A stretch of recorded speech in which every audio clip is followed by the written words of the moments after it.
It's been a day of intense emotion and high drama amidst the extraordinary tradition that saw the Queen leave her London home at Buckingham Palace for the final time to lie in state at Westminster Hall. Hundreds of thousands packed the streets of the British capital to pay tribute, with many breaking tradition to offer a respectful applause to Her late Majesty. Many tens of thousands more waiting in winding queues that some say could last up to 24 hours are already streaming past her coffin to pay their final respects.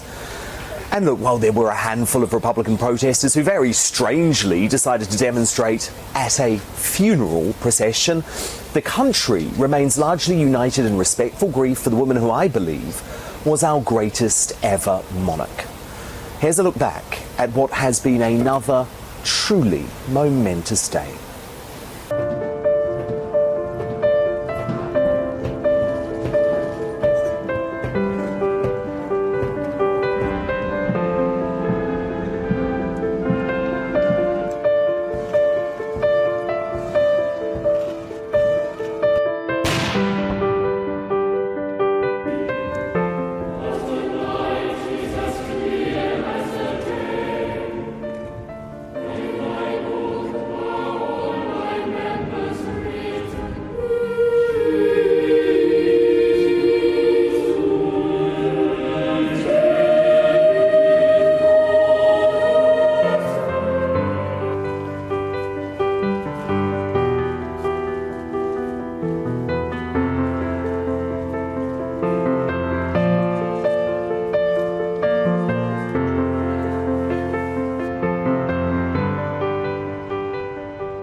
But of course, as I mentioned, there was high drama too.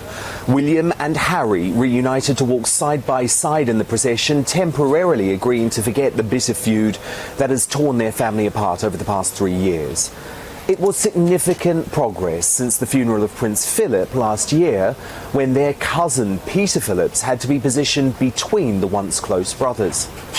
But I did think today how sad it was that the Queen wasn't able to see this moment of unity when she was alive, thanks to the intransigence and immaturity of the Sussexes, who only last week were briefing they didn't want to see any member of the royal family on their trip to the UK.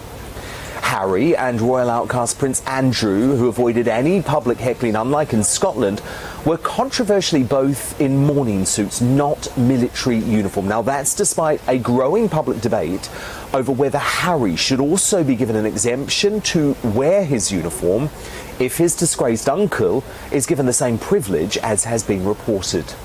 And in a sign that King Charles III will soon face the most intense pressure as the official mourning period ends, there is growing outrage over the fact that Prince Andrew remains one of the new monarch's official councillors of state, while ancient laws mean his well-regarded sister Princess Anne is excluded. But for today, the monarchy put its best foot forward to honour Queen Elizabeth the Great, following the traditions and the protocols she held so dear.